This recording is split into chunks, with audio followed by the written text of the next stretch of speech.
안녕하세요. 황태환 원장입니다. 오늘 촬영할 유튜브 방송은 최근 20대 여대생이 대장암으로 세상을 뜨면서 알바로 번 돈을 이렇게 대학교 후배들에게 장학금으로 기탁했다는 좀 뉴스를 접하게 되었습니다. 그리고 저 뉴스 외에도 최근 젊은 암 환자들이 많이 이제 증가를 하고 있는 추세이고요.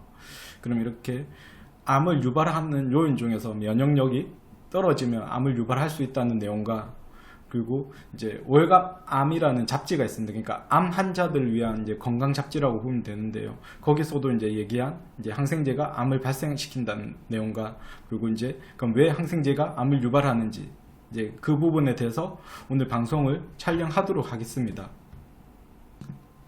네, 처음 얘기 드린 그 뉴스고요. 저 뉴스도 제목 검색하시면 보실 수 있습니다.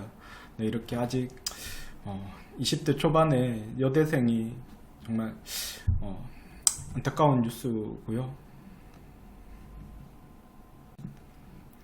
네, 통계로도 많이 밝혀져 있습니다. 지금 젊은 암 환자 20대, 30대, 40대, 50대까지를 보통 이제 젊은 암이라고 하는데요. 환자가 증가하고 있고, 그리고 당연히 제 주변 지인들 통해서도 지금 가장 최근입니다. 네, 작년 이런 게 아니라 올해만 하더라도 30대, 50대 제 주변 지인이 암으로 사망하거나 아니면 지금 투병 중에 있습니다. 그리고 그 아래 캡처하면은 매스컴에도 자주 나오고, 50대 초반의 유명 약사인데요. 그분이 이렇게 페이스북에 이제 부인의 부고 글을 올린 것을 최근 접하게 되었습니다. 10월 10일 날, 그러니까 지금부터 한 열흘 전에 올렸었는데요. 그게도 보면 어쨌든 그 부인이 암투병, 어쨌든 암으로 이렇게 사망했다는 부고 글이고요. 네, 그러면 오늘은 그 발암의 원인 중 면역력 저하와 관련된 이런 책과 한번 같이 보도록 하겠습니다. 지금 보고 있는 책은 서울대 가정의학과 전문의 출신인 박민수 박사가 쓴 면역력이라는 책입니다. 저 책도 한번 꼭 다 읽어보시길 추천드리고요. 그러면 거기서도 이제 백문백답이라고 했듯이 면역력과 관련된 100가지 질문에 대해서 100가지 답을 하는 형식으로 책이 구성이 되어 있습니다. 그럼 이제 그 질문 중 하나가 면역력이 떨어지면 암이 발생할 수 있나요? 이제 그 질문에 대한 답이고요. 그러면 이제 제가 미리 이제 행간펜 쳐놓은 부분 보면 어쨌든 우리 몸에는 매일 암세포가 생기고, 그럼에도 이제 이렇게 암으로 진행되지 않는 것은 면역세포들에 의해 박멸이 됩니다. 하지만 암이 어느 순간 이제 발병하는 것이 아니라, 그러니까 이미 암으로 진단을 받을 정도면 한두 달 사이 갑자기 암세포가 생기는 게 아니라 최소한 수년에서 보통 10년 이상의 시간이 소요되는 것으로 밝혀져 있습니다. 그러니까 꼭 어떻게 보면 제가 오늘 이 방송을 촬영하는 중요한 이유인데요. 그러니까 암이라는 것은 절대 내가 한두 달 사이에 어떤 해로운 것을 해서 생기는 게 아니라 대부분은 거의 10년, 20년 정말 장기간에 걸쳐서 해로운 이제 생활, 어떻게 보면 이제 그 발암의 원인이 되는 해로운 생활 습관이 누적이 되면서 생기는 거라고 보시면 됩니다. 물론 그렇다 보니까 이게 대부분 분들은 꽤 오랫동안 잘못된 생활 습관인지 모르고 그걸 되풀이하게 되는데요. 어쨌든 오늘은 그와 관련되어서 조금 더 면역력에 포커스를 맞추고, 그리고 특히라도 면역력에 심각한 손상을 줄 수 있는 항생제와 관련돼서 계속 조금 얘기하도록 하겠습니다. 네, 지금 보고 있는 책은 요즘 유튜브에서 많이 보실 수 있는데요. 그 세계적인 암 전문가이자 세계 최고의 암센터라고 할 수 있는 미국에 있는 MD 앤더슨 암센터의 종신 교수님이자 미국 최고의 의사 11채에 선정된 정말 자타 공인하는 그 김의신 박사가 쓴 책입니다. 암에 지는 사람, 암을 이기는 사람. 정말 저 책도 꼭 다 한번 읽어보시길 추천드립니다. 꼭 암이 아니더라도. 네, 그러면 거기서도 이제 면역력과 관련된 부분을 제가 이제 미리 발제를 했는데요. 어쨌든 암에 관한 공부를 하다 보니 면역력이 떨어지며 자주 재발한다는 사실을 알게 되었고, 나는 자연스럽게 면역학에 관심을 갖기 시작했다라고 얘기를 하고 있습니다. 꼭 재발이 아니더라도 암을 생기게 하는 원인 중에 하나가 면역력 저하입니다.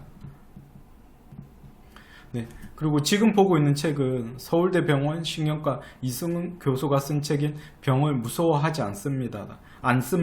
이라는 책이고요. 마찬가지 거기서도 이제 면역력과 암세포 발생에 관련된 내용이 있어서 한번 같이 보면 우리 몸에서는 어린 나이 때부터 수많은 암세포가 발생하지만 뛰어난 면역력으로 1월 초반에 제거하는 시스템을 가지고 있습니다.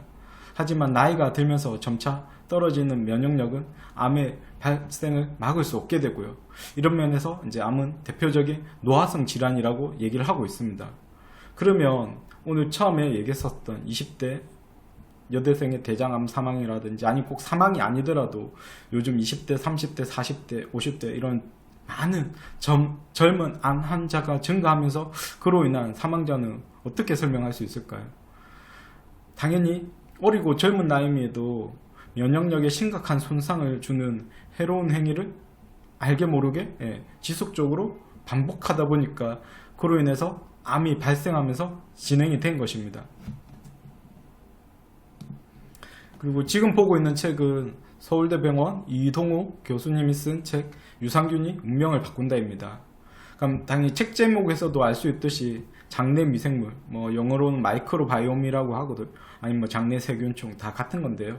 어쨌든 이제 우리 몸 속에 장 건강이 어떻게 보면 만병의 시작이 어쨌든 건강하고 꽤 중요하다는 그런 내용이고요. 그럼 거기서도 마찬가지 이제 장내 미생물이 암의 발생과 진행 과정에도 관여한다고 하고 있습니다. 당연히 암 말고도 제가 거기 행방표현 다 쳐놨지만 정말 뭐 알레르기 질환이다 하다못해 뇌질환이 뭐 자폐증이든 ADHD든 뭐 파킨슨이든 뭐 우울증 치매, 당연히 이제 장질환은 말할 것도 없고요.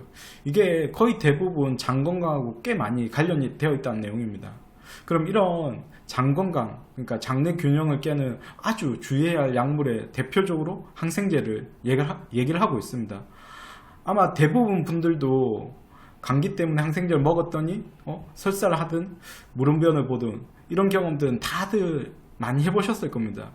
그게 일회성의 항생제가 아니라 계속 반복적인 항생제 투여가 되면 정말 꽤 심각한 장내 미생물의 손상을 초래하게 되는 거고요. 그로 인해서 뭐 암을 유발할 수도 있습니다. 그리고 지금 보고 있는 책은 뉴욕타임스 베스트셀러인 그레임 브레인의 저자이자 그 저자는 이제 미국 신경과 전문의입니다. 네, 그 전문의가 쓴 책인 장내 세균 혁명이라는 책이고요. 마찬가지 저 책도 제목에서 알 수 있듯이 우리 장내 세균, 그러니까 앞에서 장내 미생물, 균, 뭐 마이크로바이옴 다 같은 뜻인데요. 이게 꽤 건강에 있어서 중요하다는 내용을 소개한 책이고요. 그럼 거기서도 마찬가지 이제 항생제가 암을 위험을 높인다는 내용을 한번 같이 보면 2004년 미국 의학협회 저널에 실린 연구입니다. 항생제가 암의 위험을 현저하게 높일 수 있고요. 항생제 사용 기간이 길수록 유방암 위험이 증가했다는 명백한 연관성을 발견했다고 책에서 소개하고 있습니다. 그리고 지금 보고 있는 기사는 월간 암이라는 암 잡지인데요. 거기서 이제 소개한 기사를 일부를 제가 발췌를 한 겁니다. 항생제가 암을 유발한다는 거고요. 그러면 이제 그 기사 일부 내용을 한번 같이 보면 항생제 사용으로 전립선암, 유방암, 폐암, 대장암의 발생 위험이 증가하는 것이 대규모 관찰 연구 결과로 확인되었습니다. 또 비교적 발생 빈도가 낮은 피부암이라든지 십이지장암, 췌장암, 신장암, 방광암, 남성 생식기암, 이제 고환암이 될 건데요. 이런 암도 항생제 사용과 연관이 있는 것으로 밝혀졌습니다. 이번 연구에 참여한 사람은 300명이 아니라 300만 명, 정말 대규모 인원이고요. 넘고 암 발생 건수는 10만 건이 넘었습니다. 그러니까 이렇게 규모가 크면 클수록 그 연구 결과에 대한 신뢰성도 높다고 보시면 되겠습니다. 연구에 참여한 사람들 중 항생제를 6번 이상 처방받은 사람들은 그렇지 않은 사람들보다 갑상선암, 골수종, 백혈병에 걸릴 가능성이 1.5배, 퍼센트로 얘기하면 150% 이상 높은 것도 밝혀졌습니다. 조금 전에 얘기해드린 그 월간암 기사이고요. 저 기사도 포털사이트 제목 검색하시면 누구나 다 보실 수 있습니다. 그럼 이 기사의 제일 끝에 있는 내용이 감기만 걸려도 항생제를 찾는 것은 매우 위험하다라고 얘기를 하면서 기사를 끝마치고 있습니다. 당연히 우리나라에서는 감기에 꽤 많이 항생제를 아주 어린 나이부터 남녀노소를 불문하고 정말 오랫동안 복용하기 때문입니다.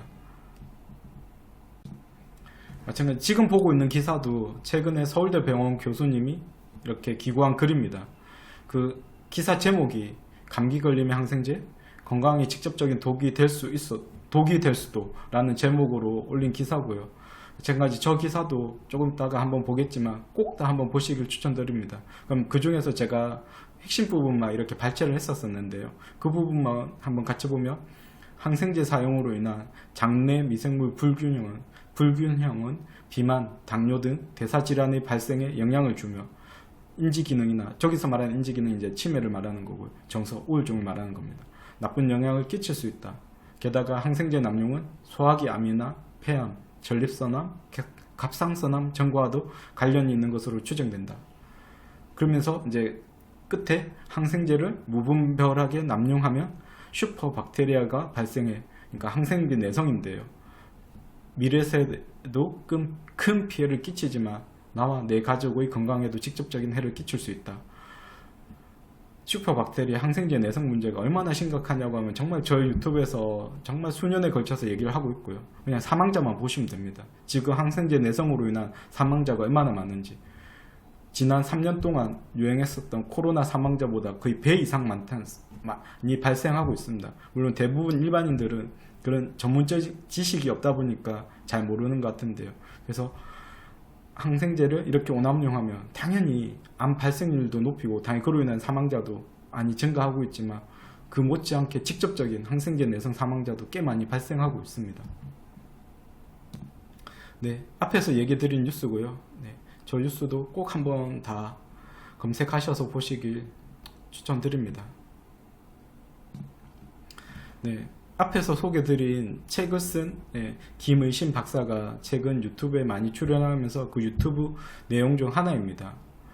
그럼 핵심만 얘기 드리면 우리나라가 세계에서 제일로 불필요한 수술도 많이 하고 불필요한 치료도 많이 한다고 얘기를 하고 있고요. 그러면서 약 주고 병 만드는 나라라고 얘기를 하고 있습니다. 그러면서 대표적인 불필요한 치료로 이제 감기 치료를 얘기하고 있는데요. 그래서 우리나라 건강 수명이 미국이라든지 일본에 비해서 약 10살에서 15살 정도 짧습니다. 우리나라 현재 건강수명은 남자하고 여자는 좀 차이가 있는데요. 그래서 이제 63세에서 65세라고 적었는데, 네. 미국은 73세, 일본은 78세. 네. 그러니까 쉽게 표현하면 우리나라 사람들이 미국이나 일본보다 거의 한 10년에서 길게 보면 15년 동안 안타깝게 아프면서 고생하면서 돌아간다 그 뜻입니다. 그 원인으로 얘기하는 게 불필요한 수술이라든지 불필요한 치료를 해서 건강에 꽤 심각한 손상을 준다는 뜻으로 방송에서 얘기를 하고 있고요. 네, 조금 전에 얘기 드린 유튜브 방송입니다. 이 유튜브 방송도 유튜브 제목만 검색하시면 누구나 다 보실 수 있으니까요. 한번 꼭 시간 내셔서 보시길 추천드립니다. 오늘 방송을 정리를 하도록 하겠습니다. 최근에 저희 패친이 올린 그래서 꽤 많이 공감을 한 내용인데요. 이제 뭐 거기에 이렇게 그림에 글을 달길 옳은 건 소수가 믿어도 옳고 틀린 건 다수가 믿어도 틀리다. 이제 역사적으로 대표적인 게 이제 지동설을 주장하다 정교 재판 받은 이제 갈릴레이죠. 그때 뭐 전 세계 모든 사람들이 다 천동설을 믿고 그렇게 교육을 받고 했었었죠. 하지만 그 당시 뭐 이제 갈릴레이라든지 아주 일부 선지 지각자만이 지동설이 맞다고 주장을 했죠. 지금 당연히 누구나 다 지동설이 맞다는 걸 알고 있습니다.